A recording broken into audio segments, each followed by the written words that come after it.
Poverty as a challenge. तो दोस्तों नाम से ही पता चल रहा है कि इस चैप्टर में हम इंडिया के मोस्ट डिफिकल्ट चैलेंज के बारे में बात करने वाले हैं, जिसका नाम है पॉवर्टी यानी कि गरीबी। 1947 में जब हमारा देश आजाद हुआ था तब से लेकर आज तक हमारे इंडिया के अंदर गरीबी देखने को मिलती है। इंडिया की पूरी पॉपुलेशन में से हर एक चौथा व्यक्ति गरीब है। अगर हम बात करें 2011-12 की रिपोर्ट की तो उसके अनुसार इंडिया के अंदर 270 मिलियन लोग गरीबी में जीते हैं। और आपको जानकर हैरानी होगी कि पूरे वर्ल्ड के कंपैरिजन में सबसे ज्यादा गरीब लोग हमारे देश के अंदर रहते हैं। और आपको ये भी मानना पड़ेगा पॉवर्टी हमारे लिए और हमारे देश के लिए एक बहुत बड़ा चैलेंज है।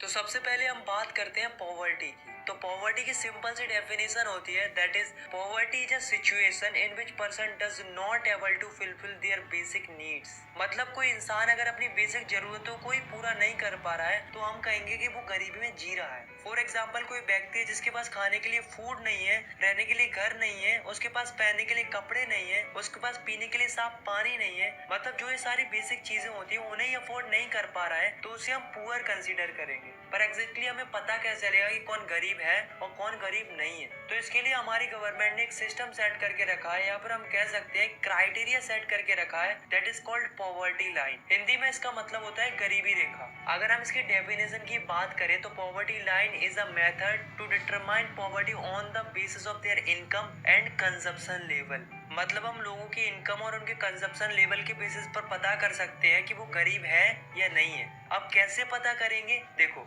गवर्नमेंट ने क्या किया है कि एक मिनिमम लेवल सेट करके रखा है इनकम और कंजप्शन का। अगर तुम्हारे इनकम और कंजप्शन उस मिनिमम लेवल से कम है तो तुम बिलो द पॉवर्टी लाइन में आओगे, मतलब तुम गरीब कहलाओगे। और अगर तुम्हारी इनकम और कंजप्शन लेवल इस मिनिमम लेवल से ज्यादा है तो तुम अबव द पॉवर्टी लाइन में आओगे, मतलब तुम गरीब नहीं कहलाओगे। तो ये जो पॉवर्टी लाइन है वो अलग अलग कंट्रीज के लिए अलग अलग होती है। फॉर एग्जांपल अगर हम बात करें इंडिया की पॉवर्टी लाइन की तो रूरल एरिया में इंडिया की पॉवर्टी लाइन है 816 रुपीज और अर्बन एरिया में इंडिया की पॉवर्टी लाइन है 1000 रुपीज। मीन्स अगर कोई रूरल एरिया में रहता है और वो 816 रुपए से कम पैसे कमाता है तो उसे हम पुअर कंसीडर करेंगे, और वहीं अगर कोई 816 से ज्यादा पैसे कमाता है तो उसे हम पुअर कंसीडर नहीं करेंगे। ऐसे ही अगर कोई अर्बन एरिया में रहता है और वो 1000 रुपीज से कम पैसे कमाता है तो उसे हम पुअर कंसीडर करेंगे, और जो इससे ज्यादा कमाता है उसे हम पुअर कंसीडर नहीं करेंगे। अब आप सोच रहे होंगे कि जो रूरल एरिया है उसमें पॉवर्टी लाइन कम क्यों है और जो अर्बन एरिया है उसमें पॉवर्टी लाइन ज्यादा क्यों है? तो ऐसा इसलिए है क्योंकि रूरल एरिया में महंगाई कम होती है और अर्बन एरिया में महंगाई ज्यादा होती है। दैट्स व्हाई अर्बन एरिया की जो पॉवर्टी लाइन है वो ज्यादा है as compare to rural area.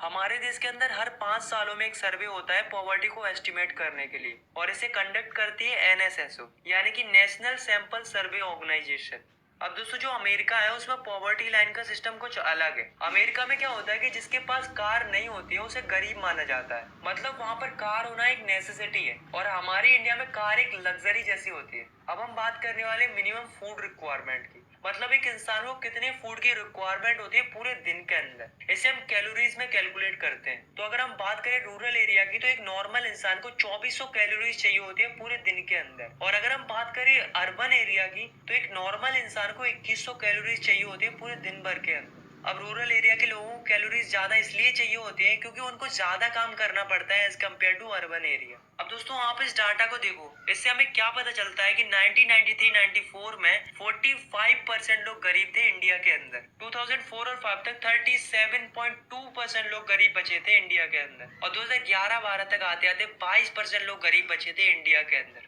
तो इससे हमें क्या पता चलता है कि इंडिया के अंदर धीरे धीरे पॉवर्टी डिक्रीज होती जा रही है, लेकिन अभी भी बहुत ज्यादा है, अभी भी और डिक्रीजमेंट होना बाकी है। Now the next topic is vulnerable group. Vulnerable group are the group of those people who has more probability of becoming poor in future. मतलब ये ऐसे लोगों का ग्रुप होता है जिनके गरीब होने के चांसेस सबसे ज्यादा होते हैं क्योंकि उनको उतनी अच्छी अपॉर्चुनिटीज नहीं मिल पाती।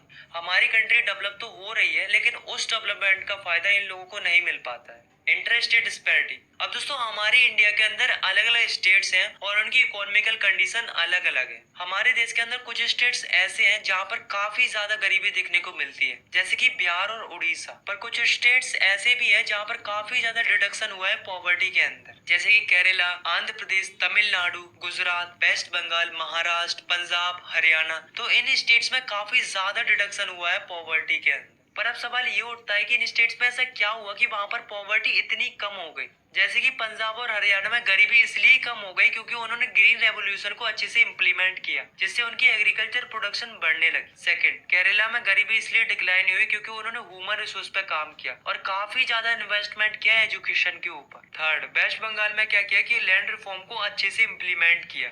फोर्थ, आंध्र प्रदेश और तमिलनाडु में पॉवर्टी इसलिए रिड्यूस हुई क्योंकि वहां की गवर्नमेंट ने पब्लिक डिस्ट्रीब्यूशन किया फूड ग्रेन्स का। फिफ्थ, गुजरात और महाराष्ट्र में पॉवर्टी इसलिए रिड्यूस हुई क्योंकि वहां पर इकोनॉमिक एक्टिविटीज को बूस्ट किया गया, जैसे कि मैन्युफैक्चरिंग और सर्विस सेक्टर एक्टिविटीज को। Now the next topic is global poverty scenario. अभी हमने देखा कि इंडिया की क्या कंडीशन थी पॉवर्टी को लेकर, लेकिन इस टॉपिक में हम देखेंगे पूरे वर्ल्ड की क्या कंडीशन है पॉवर्टी को लेकर। अब दोस्तों, जो पूरे वर्ल्ड की पॉवर्टी है उसे मेजर करता है वर्ल्ड बैंक। तो वर्ल्ड बैंक के अकॉर्डिंग 1990 में 36% लोग गरीब थे पूरे वर्ल्ड के अंदर, और 2015 में 10% लोग गरीब थे पूरे वर्ल्ड के अंदर। मतलब हम पूरे वर्ल्ड की बात करें तो पॉवर्टी में ड्रास्टिक चेंज आया है, मींस पॉवर्टी में अच्छा रिडक्शन हुआ है। अगर हम बात करें सब सहारन अफ्रीका की तो उसमें 2005 में 51% लोग गरीब थे और 2015 में 41% लोग गरीब बचे थे। इसका मतलब क्या है कि आखिरी 10 सालों में 10% रिडक्शन हुआ है पॉवर्टी के अंदर। ऐसे ही अगर हम बात करें लैटिन अमेरिका की तो उसमें 2005 में 10% लोग गरीब थे और जब 2015 आई तो उसमें मात्र 4% लोग गरीब बचे थे। अब दोस्तों, एक कंट्री है जिसका नाम है चाइना। इसके अंदर पॉवर्टी रिडक्शन बहुत ही रैपिडली हुआ है। 1981 में चाइना के अंदर 88.3% लोग गरीब थे और 2008 रिडक्शन हुआ है चाइना के अंदर। Now the next topic is causes of poverty in India.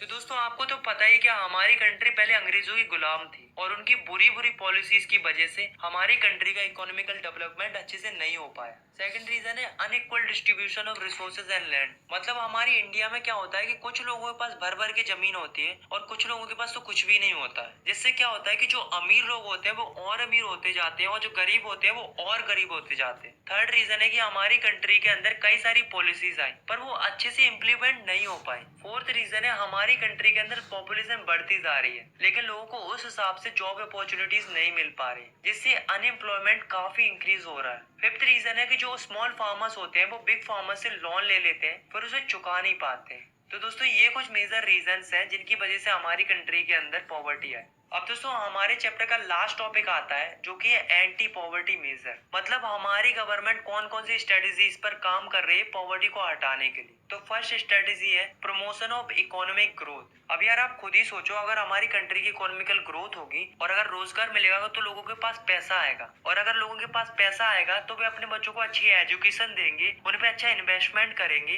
तो हमारे देश की गरीबी तो ऑटोमेटिक खत्म हो जाएगी। दूसरी चीज, गवर्नमेंट क्या कर रही है, कई सारे एंटी पॉवर्टी प्रोग्राम चला रही है, जिसमें से पहला है Mahatma Gandhi national rural employment guarantee act यानी कि मनरेगा, जो कि 2005 में स्टार्ट किया गया था। इस एक्ट के अकॉर्डिंग लोगों को 100 डेज का एम्प्लॉयमेंट प्रोवाइड कराया जाएगा गवर्नमेंट के द्वारा। मतलब गवर्नमेंट ऐसा वादा करती है कि हम तुमको 100 डेज का एम्प्लॉयमेंट देंगे ही देंगे पूरे साल के अंदर। इसमें 1/3 सीट्स महिलाओं के लिए रिजर्व्ड है।